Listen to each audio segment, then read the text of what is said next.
Charles Horvat Allen. Né au Canada le 21 août 1968, Charles Horvat Allen a principalement grandi au Royaume-Uni. Bien que peu de choses soient à documenter sur sa jeunesse, il semble avoir vécu une enfance insouciante et heureuse, et lorsqu'il a atteint l'âge adulte, il n'avait toujours pas subi beaucoup de stress dans la vie. Au printemps de 1989, Charles a rendu visite à son père et à son parrain en Ontario, avant de commencer à faire du backpacking à travers le Canada. Il était intéressé par l'exploration et la visite de son lieu de naissance, avant de rejoindre sa mère à Hong Kong, pour célébrer son 21e anniversaire et le 40e de sa mère. Le 3 mai, Charles est arrivé dans la ville de Kelowna en Colombie-Britannique. Au cours de ses voyages, le jeune homme de 20 ans a appelé plusieurs endroits maisons, des auberges locales, des canapés offerts par des amis et quelques terrains de camping, le plus notable étant appelé le Tiny Town Tent and Trailer Campsite. Il s'était également inscrit à diverses agences d'emploi étudiants au cours du mois de mai.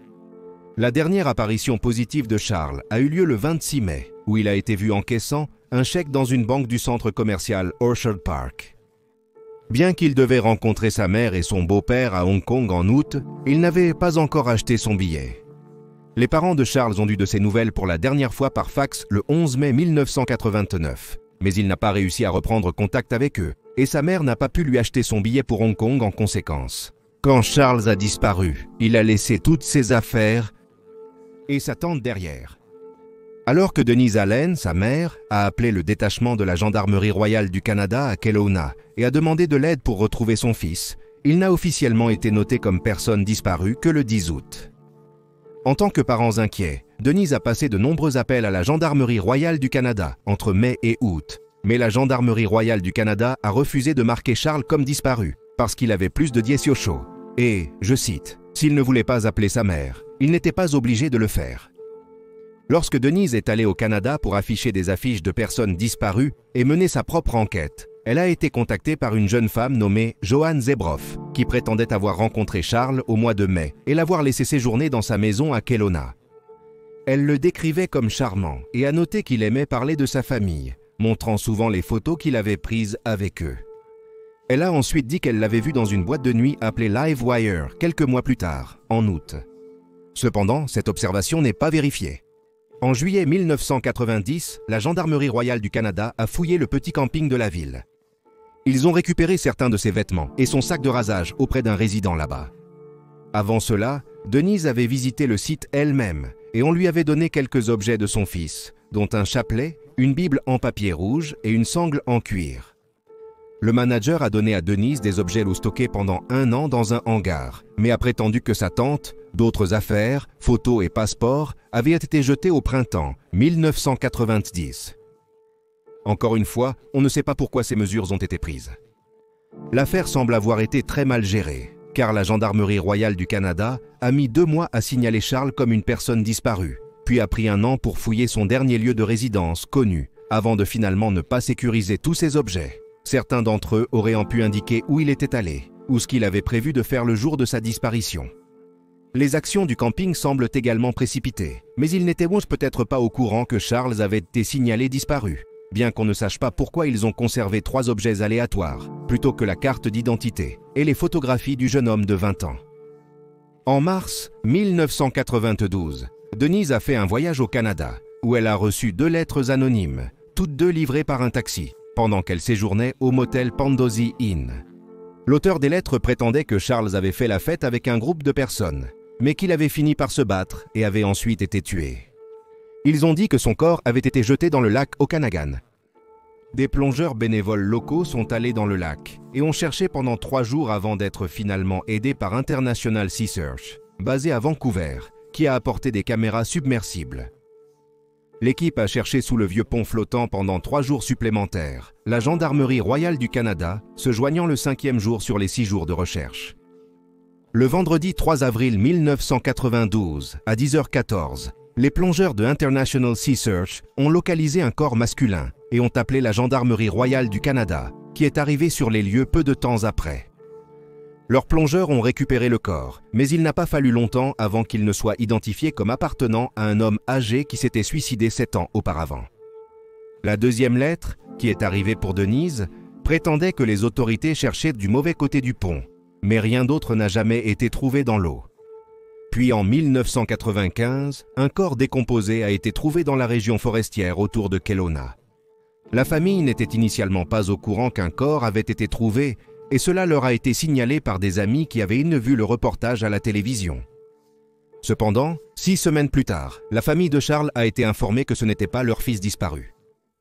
Au fil des années, Denise a effectué de nombreux voyages à Kelowna pour rechercher son fils disparu, rencontrant les autorités, distribuant des affiches et parlant avec les résidents locaux, explorant toutes les pistes possibles pour trouver des réponses. Elle a finalement vendu son entreprise de coiffure et de beauté Prospère pour aider à financer la recherche.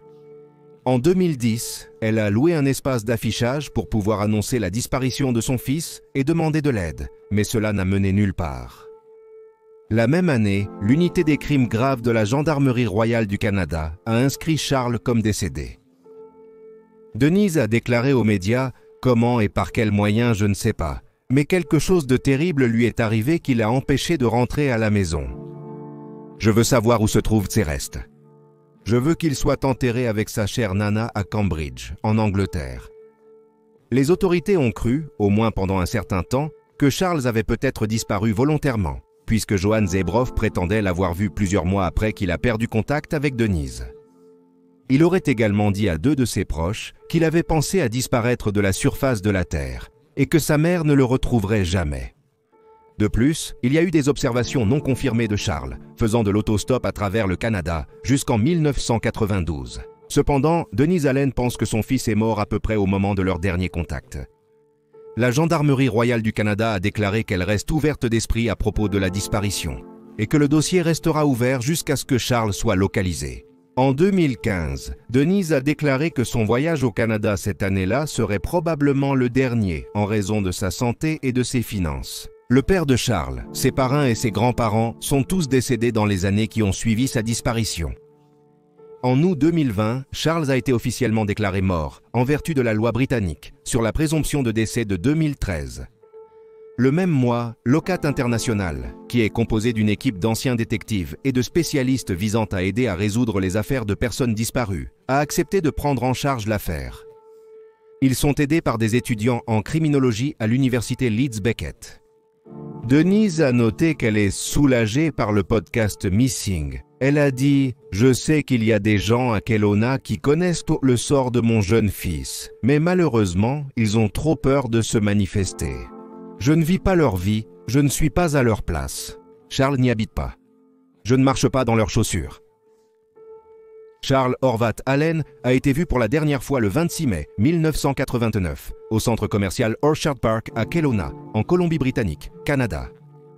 Il avait 20 ans et devait s'envoler pour Hong Kong en août pour rencontrer sa mère et son beau-père et fêter son anniversaire. Charles est décrit comme étant grand de 6 pieds avec des cheveux brun foncé et des yeux marrons. Il pesait 75 kg quand il a disparu et avait un tatouage d'un crâne avec une crête sur son bras droit. S'il est toujours en vie, il aura 51 ans. Si vous avez des informations sur la disparition de Charles, vous pouvez contacter anonymement Central Okanagan Crime Stoppers au 1-802-228-477. Né le 27 décembre à Downington, Pennsylvanie, il a eu une vie normale. Né à Downington, en Pennsylvanie, le 27 décembre 1979, son père est décédé alors qu'elle n'avait que 6 ans, et sa mère s'est finalement remariée. À 17 ans, elle a donné naissance à son unique enfant, une fille. En 2009, elle et sa fille vivaient avec sa mère et son beau-père à Brandywine Township, en Pennsylvanie, et diplômé de l'université Immaculata. 2 ans auparavant, Tony avait obtenu un emploi en tant qu'infirmier spécialisé dans les maladies infectieuses à l'hôpital général de Lancaster. Vers 9h30 du soir, le 23 août 2009, Tony, âgé de 29 ans, a quitté sa maison pour sortir avec une amie nommée Crystal Jones. Les deux étaient amis depuis leur adolescence, mais n'avaient renoué leur amitié que récemment, après s'être éloignés l'un de l'autre pendant 10 ans. En conséquence, les parents de Tony étaient inquiets pour cette sortie nocturne, et ils étaient encore plus préoccupés car la jeune femme de 29 ans ne sortait pas souvent faire la fête et préférait rester à la maison avec sa fille. Cependant, ils ont reconnu qu'elle n'était pas sortie depuis longtemps et l'ont laissée partir. Après avoir quitté la maison, Tony est allé chercher Crystal et elles se sont rendues dans la boîte de nuit Ice où elles ont passé la majeure partie de la soirée. Vers 2h57 du matin, la fille de Tony a envoyé un message texte, incapable de dormir. La mère d'un enfant a répondu, disant qu'elle serait bientôt à la maison et de dormir un peu. Peu de temps après cela, Tony et Crystal ont été invités à une fête chez un joueur de basketball nommé Willie Green, qui séjournait à Penn Valley, Gladwin. Cependant, quelques heures plus tard, Tony a commencé à se comporter de manière erratique, perturbant la fête. Elle se serait mise en colère contre un autre invité et serait devenue contrariée, ayant l'impression que les gens à la fête se moquaient d'elle. Elle a alors donné des coups de pied dans des objets et renversé une bouteille de champagne au sol. Suite à cela, elle et Crystal ont été priées de partir. Tony avait travaillé un quart de 12 heures ce matin-là et n'aurait apparemment pas dormi pendant 36 heures. Crystal a tenté de prendre les clés de la jeune femme de 29 ans pour l'empêcher de conduire, car elle avait beaucoup bu et avait dû suivre une cure de désintoxication en avril 2009 après avoir été arrêtée pour conduite en état d'ivresse.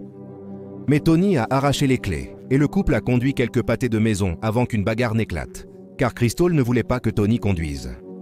Alors Tony a arrêté la voiture et a dit à son amie de sortir. Elle pleurait encore et était en colère à cause des événements de la fête. Crystal a obéi, mais pensait que Tony se calmerait et reviendrait la chercher. Cependant, elle ne l'a pas fait. Environ 1 heure plus tard, Crystal a appelé un parent pour venir la chercher.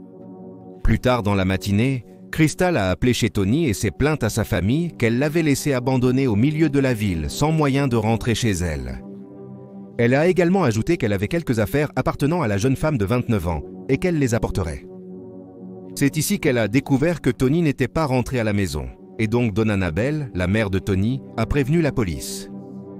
En septembre 2009, environ 2 semaines après la dernière apparition de Tony, un lecteur automatique de plaques d'immatriculation à Camden, New Jersey, a enregistré un hit sur sa plaque d'immatriculation. Cependant, l'image capturée ne montrait que la plaque, et non la personne conduisant le véhicule. Lorsque la police a été informée de ce hit, plusieurs jours s'étaient écoulés, et bien que les autorités aient recherché la voiture, elles n'ont pas réussi à la localiser. Le portable de Tony n'a jamais été retrouvé, et a été éteint vers 4 heures du matin le jour de sa disparition. De plus, il n'y a eu aucune activité sur son compte bancaire ou ses cartes de crédit depuis sa disparition. Crystal a dit aux autorités que la voiture de Tony était à court d'essence et qu'il était possible qu'elle en ait manqué sur le chemin du retour ou qu'elle ait pris une direction différente pour en chercher avant de rentrer chez elle. Depuis sa disparition, il y a eu plusieurs observations de Tony à Lancaster et Philadelphie, toutes deux en Pennsylvanie, et à Camden, dans le New Jersey. Toutes les observations ont eu lieu dans des zones connues pour l'usage de drogue et la prostitution, mais aucune d'entre elles n'a jamais été confirmée. Lors de l'enquête initiale, les amis et la famille de Tony ont créé et distribué des tracts, tandis que la police a diffusé un bulletin pour sa voiture. Un enquêteur nommé Aileen Lowe pour aider à retrouver sa fille disparue. Un enquêteur nommé Aileen Lowe pour aider à retrouver sa fille disparue. Aileen a pris l'affaire pour une somme symbolique d'$1 afin de la rendre légale, avant de mettre en place une ligne directe et un site web spécifiquement pour l'affaire. De nombreux conseils ont été téléphonés, et il y a eu beaucoup de témoignages de personnes ayant vu soit Tony, soit son véhicule à divers endroits, mais aucun d'entre eux n'a jamais conduit les enquêteurs vers la disparue de 29 ans, ni même sa voiture. Une femme qui s'est manifestée prétend avoir vu une berline noire abandonnée, correspondant à la description du véhicule de Tony à Camden, sous un viaduc après avoir traversé le pont Benjamin Franklin. C'était vers 1 heure du matin après qu'elle ait terminé son travail de nuit. Bien qu'elle prétende avoir prévenu la police, les autorités ont déclaré qu'elle n'avait aucun enregistrement de l'appel. Cette information a nourri les rumeurs liant la disparition de Tony à Camden. Sa mère Donna a déclaré que Tony n'avait pas un grand sens de l'orientation et qu'elle se serait probablement dirigée vers l'Interstate 76 à proximité pour rentrer chez elle. Toutefois, si elle s'était dirigée vers l'entrée la plus proche, cela l'aurait emmenée vers l'est, non vers l'ouest comme requis pour rentrer chez elle. La route vers l'est l'aurait emmenée vers Camden et Philadelphie. De plus, comme Tony était à court d'essence et n'avait pas sa carte Automated Teller Machine, il a été suggéré qu'elle aurait peut-être dû compter sur l'aide d'inconnus. Puis, plus de 3 ans après la disparition de la jeune femme de 29 ans, en décembre 2012, la détective privée travaillant sur son cas, Eileen Law, a reçu une lettre manuscrite griffonnée sur du papier juridique de taille jaune. Il fait référence à Tony Sharpless, bien que notablement, Tony ait été orthographié avec un « ir » et non un « i ». La lettre était cachetée du 29 novembre 2012, à Trenton, New Jersey. L'auteur a expliqué qu'il avait tenté de donner ces informations à la police de Philadelphie, mais on lui a dit que ce n'était pas de leur ressort, et donc on l'a orienté vers Eileen Law. L'auteur a ensuite prétendu qu'il avait été contacté par un ami à la fin de septembre 2009, et qu'on lui avait proposé 5 000 $ pour emmener une Pontiac Grand Prix, le même type de véhicule que celui de Tony, de Brooklawn, une commune de Camden, New Jersey, à une casse à Boston. L'auteur a dit qu'on lui avait également dit qu'il pouvait avoir les plaques d'immatriculation, et on lui a demandé s'il connaissait quelqu'un dans la fin de la vingtaine qui voulait un voyage papier, offrant une carte de sécurité sociale à cette personne. Selon Eileen, le terme « voyage papier » renvoie à la création d'une nouvelle identité, un terme principalement utilisé par les forces de l'ordre ou les criminels. L'auteur de la lettre, ayant besoin d'argent, a accepté de transporter la voiture. Après l'avoir livrée, ils ont pris les plaques, noté le numéro d'identification du véhicule et vidé la boîte à gants, où ils ont trouvé le mobile de Tony. En revenant à Camden, ils ont reçu plus d'informations de leur ami, qui prétendait que la voiture n'avait pas été volée, mais était manquante. Un ami de l'écrivain était prétendument un officier de police qui s'est battu avec une fille. Elle est décédée et devait sortir la voiture de Jersey. Après, l'écrivain avait mis les plaques et le numéro de sécurité sociale qu'on lui avait donné dans une boîte avant de la ranger. Mais sa fille avait récemment redécouvert les affaires, incitant l'écrivain à rédiger sa lettre anonyme. Il comprenait non seulement le numéro de plaque d'immatriculation du véhicule, mais aussi les 5 derniers chiffres de son numéro d'identification et le numéro de téléphone de Tony. Bien que la plaque d'immatriculation de Tony ait été une information publique pendant un certain temps, son numéro de téléphone et son numéro d'identification du véhicule n'ont jamais été rendus publics, et les informations contenues dans ce tile dans la lettre étaient correctes. Il a été noté que toute personne travaillant dans la police aurait accès au numéro d'identification du véhicule de Tony. Cependant, à peu près à la même époque, les autorités ont reçu 2 conseils qui semblaient encourageants, mais qui se sont tous deux avérés être des canulars. Le premier serait venu de quelqu'un du service de renseignement de sécurité canadien. Il prétendait avoir trouvé à la fois un véhicule et une femme correspondant à la description de Tony sur une propriété appartenant à l'agence, mais il s'est avéré que ce soi-disant conseil provenait d'une fausse adresse et d'un faux numéro de téléphone. La police de Toronto n'avait pas une telle femme en garde à vue, ni n'avait de voiture. L'autre piste venait d'un prétendu shérif adjoint du Dakota du Sud, qui a dit qu'il avait récupéré la Grand Prix. Mais les officiers du département ont dit que personne de ce nom ne travaillait là-bas. On pense que ces 2 appels provenaient de la même personne, bien qu'elle n'ait jamais été identifiée. En 2017, Eileen Law a dit aux médias qu'elle pensait que le récit de l'auteur anonyme de la lettre était plausible. 1 an auparavant, elle avait déclaré avoir remis les preuves à la police, qui avait dit qu'elle serait examinée par des spécialistes en médecine légale. Cependant, elle n'a reçu aucune nouvelle des autorités depuis, et n'a aucune idée de ce qu'elles ont fait de la lettre, si tant est qu'elles aient fait quelque chose. Une des premières théories dans le cas de Tony était qu'elle, ivre et épuisée, avait conduit sa voiture sur une rampe de bateau dans une rivière proche, mais les recherches ultérieures n'ont révélé aucun signe de la jeune femme de 29 ans ou de sa Pontiac Grand Prix. Pendant ce temps, Eileen Law a suggéré que Tony est toujours en vie, mais est impliqué dans le trafic de drogues et de sexe. La famille de Tony pense que Crystal Jones pourrait être impliquée, notant qu'elle a plaidé coupable d'une accusation de harcèlement en 2005. De plus, la famille a remis en question son passé. Un autre ami de Tony a dit qu'elle ne laisserait jamais une autre femme seule dans une rue sombre la nuit, et s'est demandé pourquoi Crystal a attendu 1 heure avant d'appeler quelqu'un pour venir la chercher. La famille de la jeune femme de 29 ans s'est également demandé si le texte envoyé à sa fille venait même de Tony elle-même, et a demandé pourquoi la scène de la fête n'a jamais été examinée pour rechercher des signes d'un crime. Cependant, Crystal Jones a été écartée en tant que suspecte et a réussi un test de polygraphe. Elle et Willie Green ont tous 2 été décrits comme coopératifs et prêts à aider, et ni eux, ni quiconque ayant assisté à la fête n'ont jamais été considérés comme suspects. Eileen Law ne croit pas que Crystal était impliquée. Tony Lee Sharpless, âgée de 29 ans, a été vue pour la dernière fois le 23 août 2009, lorsqu'elle a abandonné son amie à Gladwin, en Pennsylvanie, et est partie sans elle, vers 5 heures du matin, bien que le Charlie Project rapporte qu'elle a été vue pour la dernière fois à 4h45. Toni est une femme blanche d'1,65 m, aux yeux bleu-gris et cheveux bruns. Lorsqu'elle a été vue pour la dernière fois, elle pesait 61 kg, avait teint ses cheveux en rouge et portait une chemise turquoise, des collants noirs et des sandales, ainsi que des boucles d'oreilles turquoises.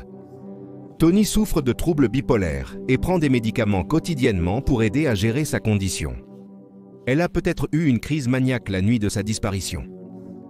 Le véhicule de Toni est une Pontiac Grand Prix GT noire à 4 portes de 2002. Elle a des vitres teintées et le numéro de plaque d'immatriculation de Pennsylvanie DND 7772. Si elle est toujours en vie, elle aura 41 ans en décembre.